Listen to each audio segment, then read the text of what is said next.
ಅಪ್ಪನಿಗೆ ಬುದ್ಧಿ ಕಲ್ಸೋ ಡೈಲಾಗ್. ಅಪ್ಪ ಮಕ್ಕಳು ಬೆಳೀತಾ ಇದ್ದಂಗೆ ಬುದ್ಧಿ ಹೇಳಿದ್ದೋದು ಬಿಟ್ಟು ಅವ್ರು ಹೇಳಿದಕ್ಕೆಲ್ಲ ಸಾಲ ಆಗ್ತಾ ಕೂತ್ಕೊಂಡ್ರೆ 30 ವರ್ಷಕ್ಕಲ್ಲ ಅಪ್ಪ 50 ಮದುವೆ ಆಗಲ್ಲ. 14 ವರ್ಷದಿಂದ ನೋಡ್ತಾ ಇದ್ದೀನಿ.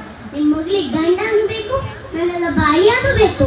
ಹುಡುಗ ನೋಡಕ್ ಬಂದ್ರೆ ಹಾಗಿದ್ದಾನೆ, ಹೀಗಿದ್ದಾನೆ, ಕಪ್ಪಗಿದ್ದಾನೆ, ತೆಳ್ಳಗಿದ್ದಾನೆ, ಸಂಬಳ ಕಮ್ಮಿ, ಸ್ವಂತ ಮನೆ ಇಲ್ಲ, ಅದೇ ಆಗಿಲ್ಲ ಈಗಿಲ್ಲ ಅಂತ ನೆಪ ಮಾಡ್ಕೊಂಡು ಬರೀ ಎಲ್ಲ ರಿಲೀಸ್ ಮಾಡ್ತಾ ಹೋದ್ರೆ ಮತ್ತೆ ಆಗುತ್ತೆ. ನಿಮ್ಗಳಿಗೆ ಡ್ರೀಮ್ ಬಾಯ್ ಸಿಗೋದು ಡ್ರೀಮ್ ಅಂತ ಮಾತ್ರ. ನೀವು ಹೇಳಿದ್ದೆಲ್ಲ ಕ್ವಾಲಿಟಿ ಇರೋದು ಮಗ ಆಗ್ತಾನೆ, ಅವನಿಗೂ ಒಂದು ಮದುವೆ ಆಗೋಣ, ಆ ಥರ ಇರಬೇಕು ಈ ಥರ ಇರಬೇಕು ಅಂತ ಇರಲ್ವಾ? ಲೈಫಲ್ಲಿ ರಿಯಾಲಿಟಿ ಅನ್ನೋದು ಇದೆ, ಅರ್ಥ ಮಾಡ್ಕೊಳ್ಳಿ. ಇಲ್ಲ ಅಂದರೆ ಲೈಫೆಲ್ಲ ಹಿಂಗೆ ಇರ್ತೀರ. ಅಪ್ಪ ಎಷ್ಟು ಹಣ ಇದ್ರು ಋಣದ ಮಾತ್ರ ಸುಖ ಅಂತೆ. ಇಷ್ಟೆಲ್ಲ ಯೋಚನೆ ಮಾಡೋ ನೀವು ನಿಮ್ಮ ಮಗಳಿಗೆ ಒಳ್ಳೆ ಗುಣಗಳು ಬಂದ್ಬೇಕಂತ ಮತ್ತೆ ಬಿಟ್ರಲ್ಲಪ್ಪ. ನನ್ನಿಂದ ಯಾರಿಗೂ ತೊಂದರೆ ಆಗೋದು ಬೇಡ, ನಾನೇನು ಬರ್ತೀನಿ.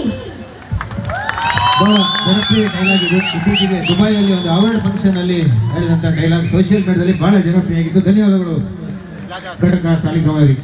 ಥ್ಯಾಂಕ್ ಯು ಸೋ ಮಚ್ ಸರಾಗ. ಜೋರಾದ ಚಪ್ಪಾಳೆ ಪುಟ್ಟೆ. ನಾನು ರವಿ ಸರಿಗೆ ತುಂಬ ಥ್ಯಾಂಕ್ಸ್ ಹೇಳ್ತೆ, ಯಾಕಂದರೆ ಅವರನ್ನು ಅವಕಾಶ ಕೊಡೋದಕ್ಕೋಸ್ಕರ